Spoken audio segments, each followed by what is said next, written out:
오늘 사사기 12장 1절에서 15절 본문 가지고 실패한 승리라는 제목으로 말씀을 전하도록 하겠습니다. 우리 모두 이 땅에 살아가면서 다들 평탄하고 행복하게 살기를 원합니다. 또 하나님도 우리 예수 믿는 모든 사람들이 행복하기를 원하시고 바랍니다. 그런데 우리가 살다 보면 여러분 다 아시겠지만 늘 행복하고 즐거운 일만 있는 건 아니잖아요. 살다 보면 또 슬프고 힘든 일, 불행한 일들이 있습니다.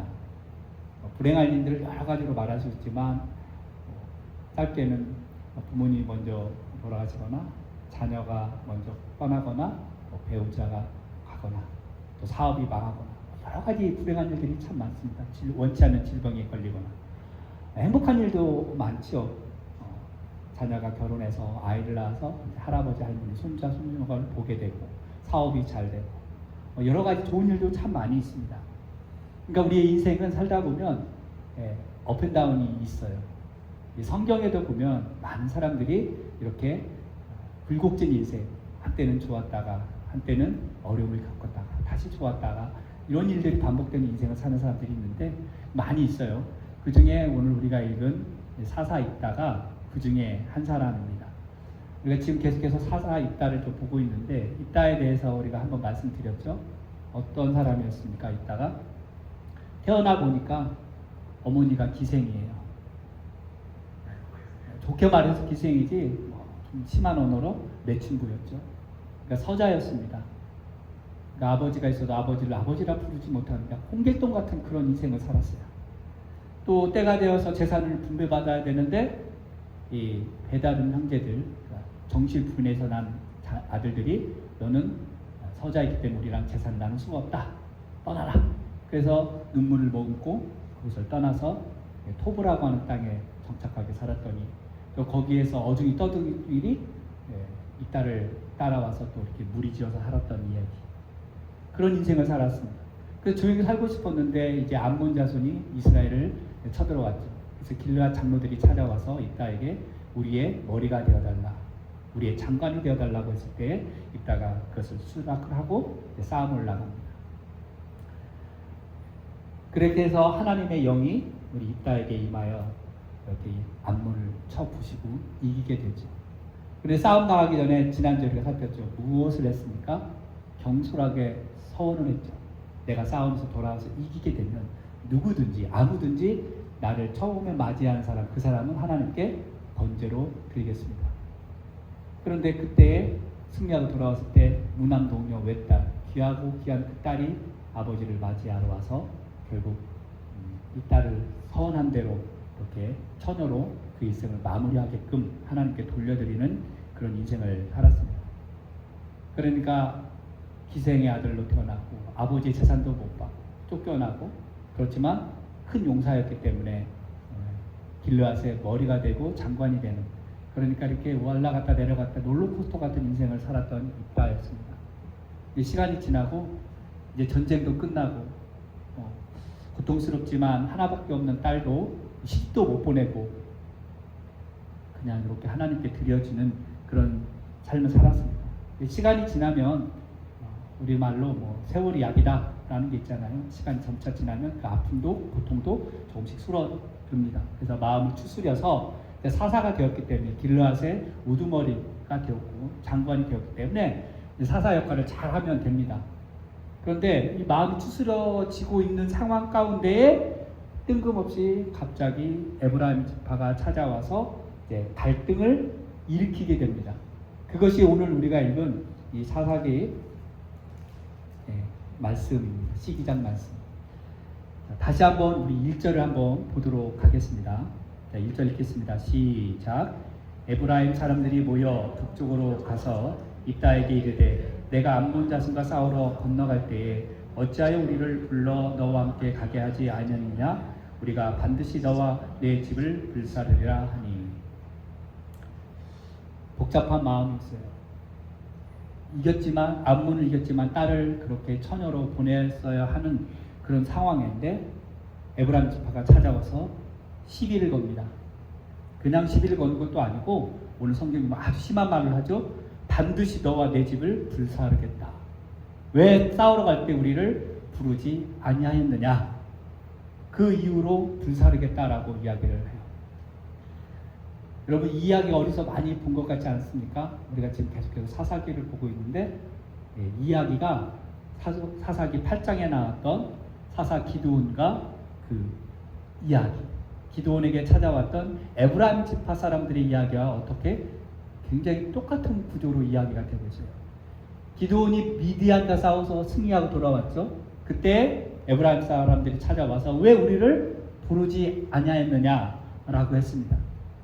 그때 기드온은요, 온유하고 지혜롭고 겸손한 말로, 부드러운 말로 우리 집안의 만물 포도가 에브라임의 끝물 포도보다 못하다.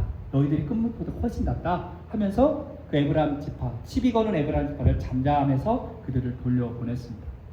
그런데 오늘 본문에 보면 입다는 그렇게 하지 않아요. 기도원과 다릅니다. 오히려 이 따지러 오고 내가 불살라 버릴 거야 라고 한 그 사람들에게 조목조목 따지며 다투는 장면이 이제 2절 3절이 되겠습니다. 자, 그러면 도대체 이 에브라임 지파가 어떤 지파인데 이렇게 기드온 때도 그렇고 입다 시대 때도 와서 이렇게 시비를 거는가? 이 사람들을 보면 싸움이 일어나면 가만히 있다가 싸움이 끝나면 찾아와서 이렇게 불평하고 시비를 겁니다.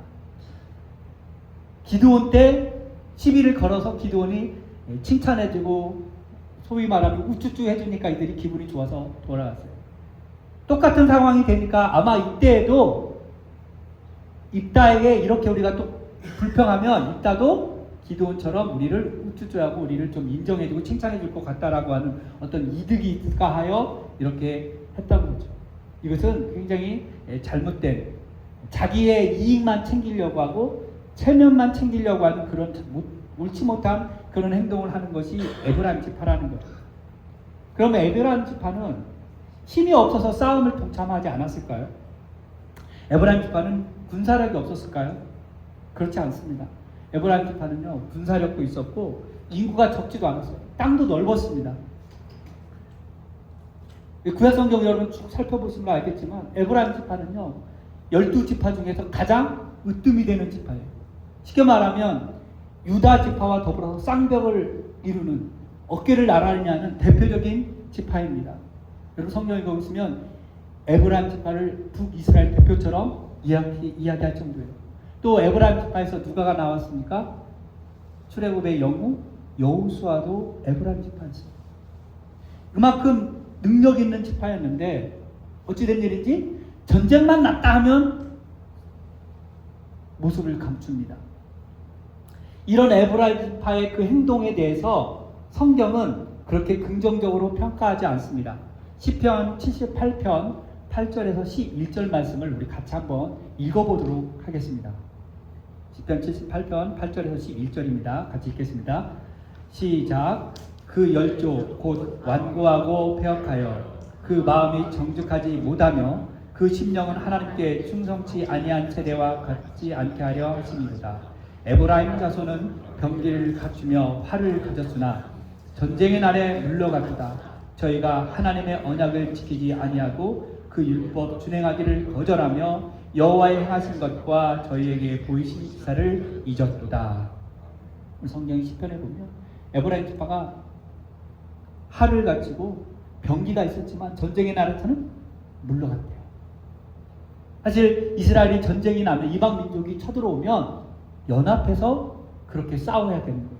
그렇기 때문에 약속의 땅도, 그 가나안 땅도 연합군을 펼쳐서 이렇게 날아가서 하나하나 정복했던 겁니다. 그런데 어찌된 일인지 이제 정착하고 나서 이방 민족이 쳐들어올 때, 특별히 기드온 시대 때는 미디안이 쳐들어올 때는 에브라임 지파가 나몰라라 하고, 또 입다 시대 때는 이렇게 암몬 족속이 쳐들어올 때도 또 나몰라라 하는 이런 모습들이 있었다라는 거예요. 에브라임 지파는 조상 야곱에게 엄청난 축복을 받았습니다. 그러니까 축복을 받은 만큼, 그렇게 은혜를 받은 만큼 이스라엘을 위해서 좀 헌신하고 봉사해야 되는데 받은 만큼 하지 못한 그런 아주 못된 행동을 하는 그런 지파였습니다. 이런 에브라임의 지파 모습이 오늘날 우리 교회 안에도 있습니다. 많이 있는 건 아니지만 종종 있습니다. 예를 들면 교회가 이제 부흥이 돼서 사람이 많아지고 하면 보통 교회가 이제 예배당을 건축을 합니다. 교육관도 건축하고 이렇게 주차장도 넓게 만들려고 하고 건축을 합니다.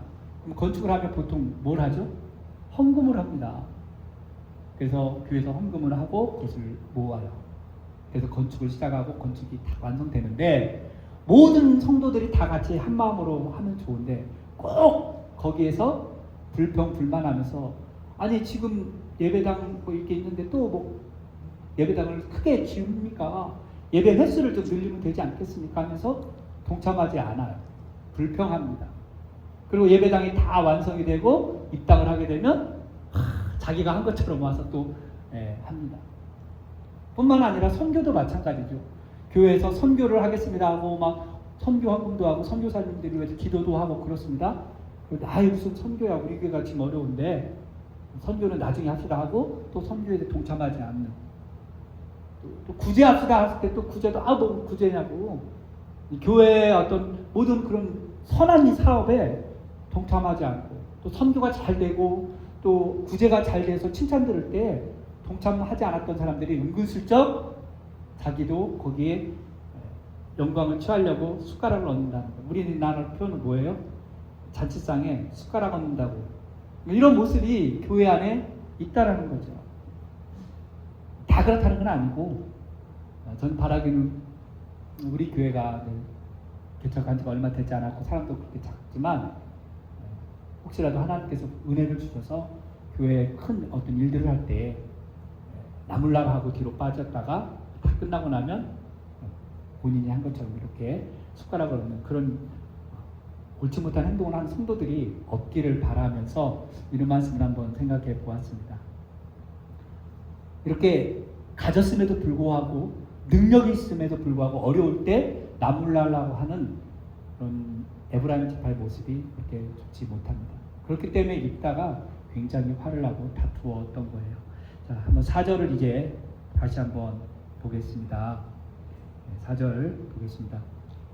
입다가 길르앗 사람을 다 모으고 에브라임과 싸웠으며 길르앗 사람들이 에브라임을 쳐서 무찔렀으니 이는 에브라임 말이 너희 길르앗 사람은 본래 에브라임에서 도망한 자로 에브라임과 므낫세 중에 있다 하였습니다.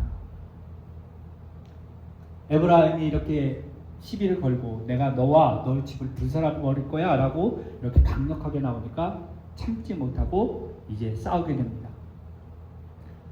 이따가 큰 용사였고요. 길르앗의 사람들을 이제 다 모아서 싸웁니다.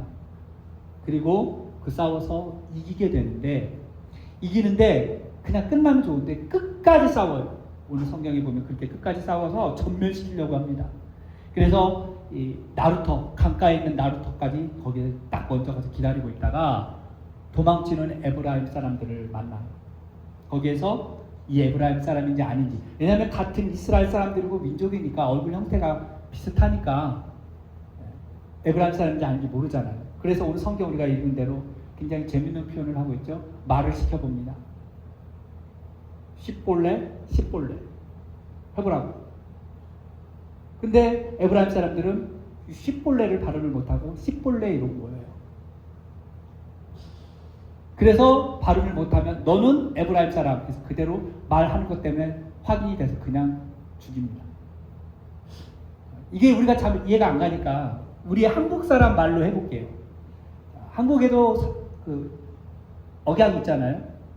특별히 이제 한 지역을 예를 들면, 죄송합니다, 경상도 분 계신다면, 이 경상도 분들은 다 그런 건 아니에요. 경상도 사람 중에 어느 특정 지역에 쌀 발음을 못해요. 쌀이라고 하면 살 그럽니다. 제가 신학교에 있을 때 저희 사감님이, 기숙 사감님이 경상도 분이셨는데 그분이 진짜 그랬어요. 그리고 발음을 잘 못해요. 제 이름이 이승빈이잖아요. 그러면 그때 당시 신학생이니까 전도사잖아요. 그러면 이승빈 전도사 이래야 되는데 이성빈 전도사 그래요. 사감님, 제 이름은 이성빈이 아니고 이승빈입니다. 알아, 이성빈. 그래서 제가 왜 그러지 봤더니 그쪽 지역 분들이 또 그렇습니다. 물론 전라도도 저도 전라도 사람이지만 전라도 사람들도 의 발음을 잘 못하고 그냥 의 발음 이렇게 합니다. 그러니까 지역마다 그거 발음을 딱 들어보고 아, 이 사람 전라도 사람, 충청도 사람, 경상 사람 알게 되는 거죠. 그러니까 지금 여기에 그 길라 사람들이 에브라임 사람들을 추출해내는 것이 쉿볼레, 씹볼레 이걸로 확인을 했던 거죠. 그래서 거기에서 죽는데 몇 명이 죽었다고 성경에 나옵니까? 42,000명이 죽습니다. 몰살당하죠. 42,000명 결코 적은 숫자가 아닙니다. 그렇죠? 지금도 42,000명이면 굉장히 큰 수치인데 그 당시에 엄청난 숫자입니다. 이게 왜 큰 숫자냐? 이것이 비교가 되는데 여러분 기드온, 자꾸 기드온과 이따가 비교되는데 기드온 시대 때 미디안과 싸울 때 이스라엘 군사들이 연합군이 몇 명이었는지 기억하세요? 32,000명이었습니다. 32,000명. 근데 에브라임 지파 그때 없었다고 그랬잖아요. 그래서 32,000명 다 떠나고 300명이 미디안과 싸워서 이겼죠. 그때 당시에 연합군이었는데 에브라임 지파는 없었죠. 그런데 오늘 에브라임 한 지파만 몇 명이에요?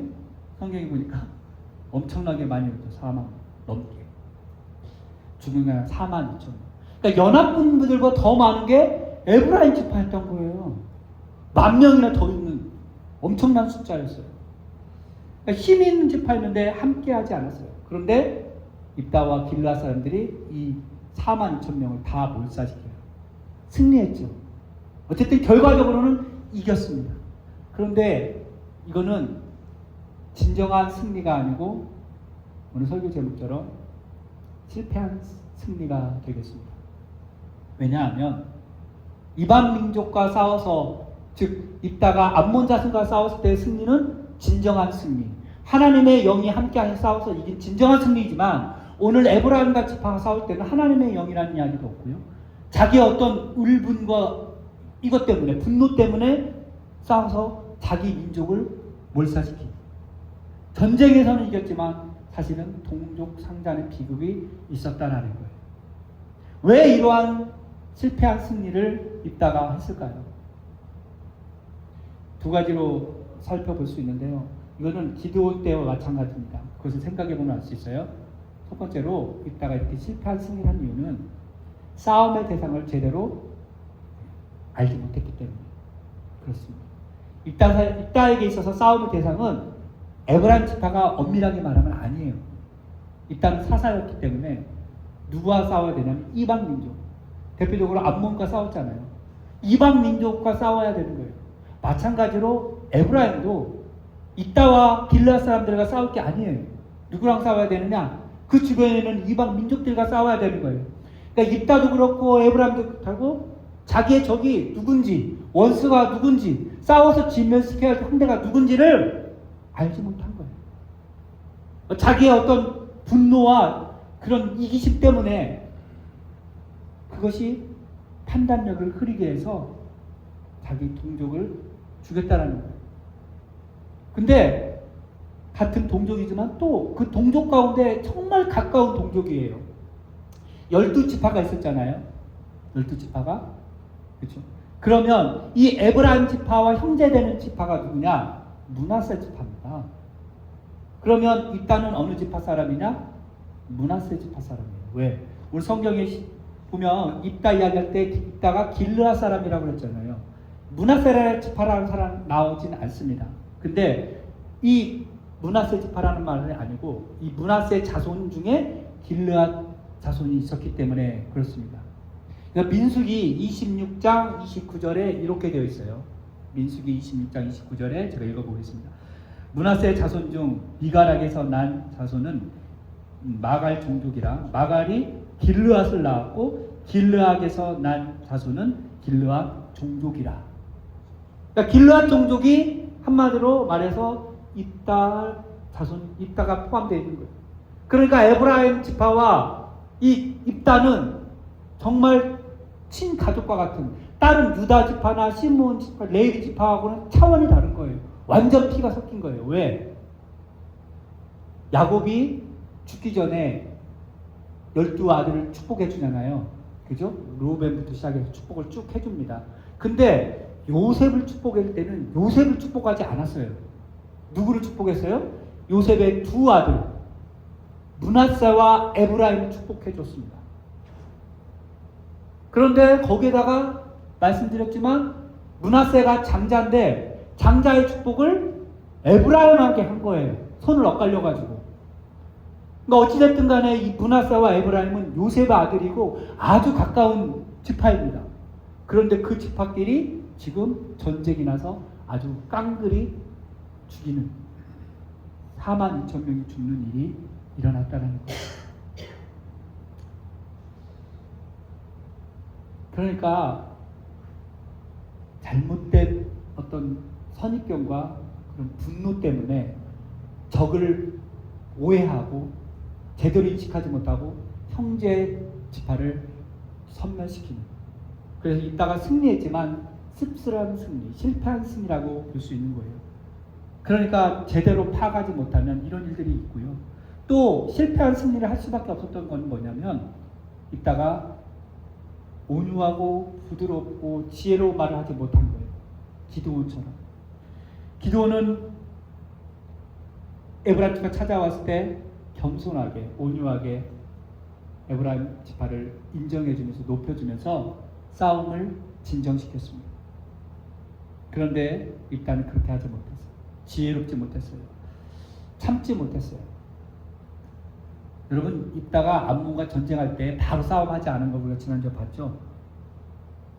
외교 사절단을 보내서 역사에 대해서 쭉 이야기하고 말을 잘하는 사람이었어요. 외교술이 뛰어났던 사람이에요. 상대를 어떻게 대해야 되는지 잘 알고 있었던 그런 사람이었어요. 그러니까 외교술에 있어서는 굉장히 지혜로웠던 사람이었는데 자기의 분노 때문에 자기를 불사르겠다, 너희 집을 불사르겠다라고 하는 그런 말 때문에 외교술에 등했던 그 있다가 그것을 찾아볼 수 없고 자기의 감정을 앞세워서 결국 싸움을 해서 형제를 죽이는 그 일들이 있었다는 거죠. 그래서 실패한 승리였어요. 결국에는 우리 성경에서 맨 마지막에 이제 입다의 마지막을 보여줍니다. 입다는 쓸쓸하게 퇴장하고 맙니다. 7절을 한번 보시겠어요?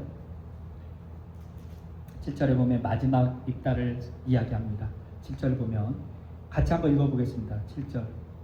입다가 이스라엘의 사사가 된 지 6년이라 길르앗 사람 입다가 죽음에 길르앗에 있는 그의 성읍에 장사되었더라. 암몬과 싸워서 승리했습니다. 그리고 길르앗의 우두머리가 되었고 장관이 되었어요. 머리가 되었죠. 그리고 에브라임 지파와 싸워서 승리했습니다. 근데 그 마지막은 굉장히 쓸쓸했습니다. 그냥 죽었다라고 표현하고 있어요. 근데 이게 입다만 그런 게 아니라 입다 이후에 우리가 보겠지만 입산도 그랬습니다. 그리고 엘론도, 그리고 압돈도 그냥 죽었다, 장사되었다 이렇게만 표현되어 있어요. 그 유명한, 나중에 보겠지만 삼손도 그냥 장사되고 죽었다라고만 표현되어 있어요. 그런데 우리가 지금까지 앞에서 계속 사사들 살펴봤잖아요. 다른 사사들이 죽었을 때는 어떻게 평가했을까요? 그냥 장사되고 죽었다 이렇게 평가했을까요? 그렇지 않습니다. 다른 사사들이 죽었을 때는 그 땅이 평온하였다라고 말을 해요. 기드온이 죽었을 때, 그리고 사사 오니엘이 죽었을 때도, 그리고 에옷이 죽었을 때도, 사사 드보라가 죽었을 때도 그 땅이 평온하였다라고 이야기해요. 그러니까 이전 사사들은 죽었을 때 그 땅이 참 평온했다라고 하지만 입다 이후에는 평온했다라는 말이 없어요. 그냥 장사되었다. 그리고 입다가 또 왜 쓸쓸한 퇴장을 했느냐 보면 활동한 기간도 6년밖에 안 됩니다. 입다가 세운 업적은 엄청나게 큰 업적입니다. 근데 사사로서 6년밖에 아주 짧은 활동을 하죠. 왜 그러느냐? 다른 사사들과 한번 비교해보면 앞에 처음 사사였던 온니엘은요, 사사로 40년을 활동했어요. 두 번째 사사 에옷은요, 80년을 사사로 활동했습니다. 드보라라 사사, 여섯 사사는 40년. 기드온도 40년. 보통 큰 업적을 하는 사사들은 40년 이상을 활동을 했습니다. 그리고 소사사라고 하는 돌라도 23년. 야일사사도 22년.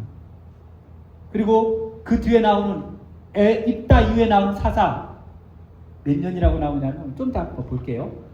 입산이라고 하는 사사는 7년, 그리고 엘론이라는 사사는 10년, 그리고 삼손은 20년. 성경에 삼갈이라는 사사만 몇 년 했다라는 말은 없어요. 그러나 삼갈을 제한 모든 사사들이 몇 년 하는데 이따가 세운 업적에 비하면 가장 짧은 6년의 사사 생활을 했다라는 거죠. 그러니까 사사로서 이렇게 평온하지도 못했고 가장 짧은 역할을 했던 그런 사사를 봤을 때 그의 마지막은 굉장히 씁쓸했다라고 볼 수 있습니다. 이 씁쓸한 태장을 보여준 입다위의 이스라엘 상황은 그렇게 좋지 못했던 상황이라는 것을 간접적으로 말해주고 있어요. 즉, 더 이상 하나님께서 이스라엘에게 평온을 내려주지 않는 그런 시대가 이제 시작되었음을 입다 이후에 보여주고 있습니다. 이것은 뭐냐면 이스라엘이 점점 영적으로 타락하며 어두운 시대로 접어드는 긴 터널에 들어가는 시대가 된다라고 하는 것을 단적으로 입다 이후 보여주고 있는 거예요. 사실은 입다 이후가 아니라 이전부터 기드온 시대부터 이스라엘이 점점점 무너져가는 것을 보여주고 있는 것이 이 사사기 내용이라는 거예요. 그러면 입다 이후의 이 사사들 3명을 잠깐 훑어보도록 하겠습니다. 자, 먼저 8절에 입산이라고 하는 사사가 나옵니다. 그렇죠? 자, 입산은 자녀가 몇 명이었어요? 60명. 아들이 30명, 딸이 30명입니다. 그런데 아들과 딸을 결혼시키는데요, 밖에서 사위를 데려오고 또 며느리를 데려옵니다. 오늘 성경에 보면 이 말은 뭐냐면 이방 민족으로부터 자기의 며느리와 사위를 데려온다고 볼 수 있어요. 자, 여러분 입다가 자녀가 몇 명이라고 말씀드렸어요? 1명. 무남 동료 외딸 입다는 1명밖에 없어요. 근데 웬일인지 입사는 자녀가 60명이에요. 너무 비교되지 않아요? 자, 입다가 딸을 시집이라도 잘 보내서 손자 봤으면 그나마 괜찮은데 입다는 손자 손녀도 못 보고 처녀로 그냥 인생을 마무리시켜버렸어요. 그런데 오늘 입산이라는 사사는 30명의 며느리, 30명의 사위까지 아주 대가족을 이룬 결혼의 축복을 받은 것처럼 보이지만 실질적으로는 그것이 어떻게 보면 좋지 못한 모습이에요. 왜냐? 사사잖아요. 사사는 이스라엘의 본이 되는 거죠. 그런 하나님의 사람, 그런 리더가 정략적으로 국제 결혼을 시킨다. 이것은 무엇이냐? 왜 정략 결혼을 하죠? 보통 나라의 평화를 위해서, 정치적으로 안정을 누리기 위해서, 즉 이방 나라와 싸우지 않기 위해서 30명의 며느리, 30명의 사위를 데려와서 이제 우리는 한 가족이야, 싸우지 말자, 이런 의미가 담겨 있다는 거예요. 그러니까 하나님이 주시는 지혜와 하나님이 주시는 그 능력으로 이스라엘을 사사로 치시려한 게 아니라 인간의 방법으로 정치적으로 딸과 아들을 그렇게 정략 결혼시키는 이런 모습이 입산이라고 하는 사사를 통해서 보여주는 거예요. 자, 이게 그렇게 좋지 못한 거예요. 그래서 어떻게 보면 평화로운 거 보이잖아요. 이방 민족과 하나가 됐으니까. 그러나 하나님은 그런 평화를 원치 않았어요. 왜? 사사기 계속 봤지만 이방 민족을 어떻게 하라고요? 다 진멸하라고 그랬잖아요. 살려주지 말라고. 하나님이 원했던 평화는 이방인과 섞여서 우상 섬기면서 평화롭게 살아가는 게 그런 평화가 아니었어요. 오직 하나님만을 섬기고 하나님만 의지하라고 하는 이스라엘 백성들이었어요. 그래서 이방 민족과 결혼하기를 원치 않았어요. 이스라엘 역사에 보면 느헤미야와 그 에스라 시대 때도요, 이방 민족과 결혼한 그 일들이 있어서 그거를 질책하는 모습이 또 나옵니다. 언약 백성으로서 구별되게 이스라엘 민족 안에서만 결혼해야 되는 모습들이 있었는데 오늘 사사가 덕이 되지 않게 이렇게 자기의 자녀들을 이방 민족과 결혼시키는 단지 평화로 위하여 명목은 평화지만 하나님 보시기에는 그것이 옳지 못한 것을 보여주고 있는 거예요. 그리고 두 번째 엘론이라고 하는 사사죠. 엘론은 너무 간단해요. 딱 10절 한 절에 10년 동안 이스라엘 다스렸다. 어떠한 일도 했다. 적에서부터 구원했다 이런 말이 없습니다. 그냥 넘어갑니다. 그리고 이제 1절, 2절 이렇게 보면 또 사사 한 명 더 나오죠. 누가 나옵니까? 압돈. 엘론 지나서 이제 압돈이라는 사사가 나오는데 이 압돈이라는 사사도 자녀가 굉장히 많습니다. 아들만 40명. 아들만 40명이고 손자가 30명. 70명이죠. 딸은 몇 명인지 안 나와요. 딸은 중요하지 않나 봐요. 여기에서는 뭐가 중요하냐? 어린 낙이 70마리를 탔다라고 나오는 거예요. 어디서 한번 봤죠? 자, 70마리. 비슷한 일이 그 전에도 있었어요. 자, 긍정적으로 보면, 이걸 긍정적으로 보겠습니다. 긍정적으로 보면 아들이 40명이고 손주가 30명에서 어린 나귀를 각 한 사람씩 준 거예요. 나귀 한 마리씩. 나귀는 부의 상징입니다. 제가 일전에도 말했잖아요. 지금으로 말하면 벤츠를 한 대씩 사준 거예요. 70대. 얼마야 돈으로 계산하면. 네. 엄청나게 부를 누렸던 것 같아요. 그리고 나귀를 탔다라고 하는 건 뭐냐면 권력을 상징하는 거거든요. 즉, 이 사사는, 엘론이라는 사사는 부를 축적했고요. 그 권력을 그 아들과 손주에게 넘겨준 거예요. 그러다 보니까 평화로웠을 때, 야, 잘 사네. 쿠데타도 안 일어나고 자손들에게 이렇게 권력을 넘겨주네, 세습하네 라고 할 수도 있지만 이것은 이스라엘 입장에서 또 하나님의 관점에서 사사들의 관점에서는 옳지 못한 거예요. 사사는 세습이 안 됩니다. 당대에서 끝나야 돼요. 권력은 끝나야 돼요. 그리고 부를 축적해서도 사실은 안 됩니다. 부를 축적하고 세습하는 것이 아니라 영적인 신앙의 유산을 물려줬어야 돼요.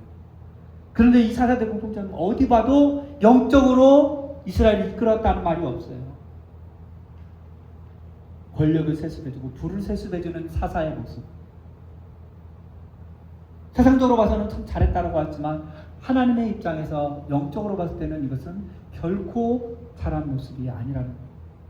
영적으로 어두워지는 그 현실을 이스라엘의 그 사상을 그대로 보여주고 있는 거죠. 이런 입다 시대와 이런 사사 시대들, 입삼과 엘론과 압돈의 이 시대들이 먼 나라 이야기가 아니라 약 3,000년 전 이야기가 아니라 오늘날 우리들의 이야기가 될 수 있다는 거죠. 예수님을 믿는다고 하면서 신앙생활을 한다고 하면서 하나님의 영광을 위하여 살지 않고 나 자신의 부 축적을 위해서 내 자손들의 잘 먹고 잘 사는 것에 의해서 그렇게 어떤 종교적인 신앙생활을 할 수가 있다는 거예요. 신앙의 유산을 물려주지 않고 세상의 유산을 물려주는 것. 물론 나쁘진 않습니다. 물려줄 수 있죠. 그러나 그보다 더 중요한 건 신앙의 유산을 물려줘야 돼요. 나 혼자만, 나 당대만 예수 잘 믿고 너희 자녀들은 알아서 살아라. 이런 모습 좋지 못하다는 거예요. 많은 그런 사람들이 지금 현대에 그러고 있다는 거죠. 이스라엘 백성들이 이 사사시대가 암울해지고요. 이제 앞으로 이제 이 분위기가 삼손 시대에 가서 더 심해지고요. 삼손이 이제 13장 이후 나오는데 삼손이 죽고 나서 이스라엘 세대는 17장부터 21장까지는 진짜로 성경 전체에서 이스라엘이 가장 영적으로 타락하고 어두운 시대를 긴 터널을 걷게 되는 그런 시대로 들어가는 것이 이제 사사기 마지막 부분이 나옵니다. 이제 말씀을 한번 정리해 보겠습니다. 예수 그리스도를 믿음으로 인해서 우리가 하나님 자녀가 되었잖아요. 하나님 자녀가 되었다고 해서 언제나 성공하고 언제나 행복한 건 아니죠. 예수 믿으면 때로는 불행할 때도 있어요. 어려움 당할 때도 있습니다. 그러다 보니까 또 예수 믿었다고 해서 또 죄 안 짓고 사냐? 그것도 아니에요. 오늘은 은혜를 충만히 받아서 성령 충만해서 기쁜데 또 시간이 지나면 그것이 스물스물 없어지고 세상을 쫓아가고 욕망을 쫓아가고 쾌락을 쫓아가고 죄를 짓고 그래서 영적으로 또 어두운 터널에 들어갈 때가 있습니다. 우리의 신앙생활이 그렇게 업앤다운이 있다는 거예요. 그렇다고 해서 그것을 그대로 또 받아들이면 안 되겠습니다. 영적으로 어두운 길 터널에 들어갔다라고 느껴지게 되면 내가 기도도 잘 안 되고 말씀도 잘 들리지 않고 말씀을 멀리하게 되면 그때 깨달아야 돼요. 다시 한번 하나님 너에게 은혜를 주셔서 내가 빛의 자녀로 그렇게 살게 해주십시오. 하나님 나를 불쌍히 여겨주십시오. 나를 긍휼을 베풀어 주셔서 하나님의 자녀로답게 살게 해주십시오. 세상은 우리가 보기에 잘되고 평화롭게 보일지라도 영적으로는 계속해서 지금 어두워지고 있습니다. 성경에서 말하는 진리와 성경에서 말하는 추구하는 그런 가치들이 무너져 가고 있습니다. 하나님보다 돈을 더 사랑하고요. 동성애가 일어나고요. 가정이 해체됩니다. 예수뿐만 아니라 다른 종교에도 구원이 있다라고 말하고요. 이런 것들이 너무나도 영적으로 많이 무너져가는 이 시대 속에서 우리가 또 구별되어지게 하나님의 자녀답게 살아야 되는 거예요. 사사시대의 그 영적인 흐름을 우리가 그것을 뚫고 나가야 된다는 거죠. 저는 바라기는 우리 모든 성도님들이 이 캄캄해지고 영적으로 어두워진 사회적으로도 성경이 위배되는 그런 일들이 많이 벌어지고 있는 이 시대 속에서 우리가 말씀을 붙들고 흔들리지 않고 타협하지 않고 세상의 소금과 빛으로 하나님의 군사답게 살아가면서 승리의 그 복음의 외치는 소리가 우리 안에서 끊임없이 일어나기를 바라며 우리 교회가 그렇게 사용되기를 주님의 이름으로 축복합니다. 기도하겠습니다.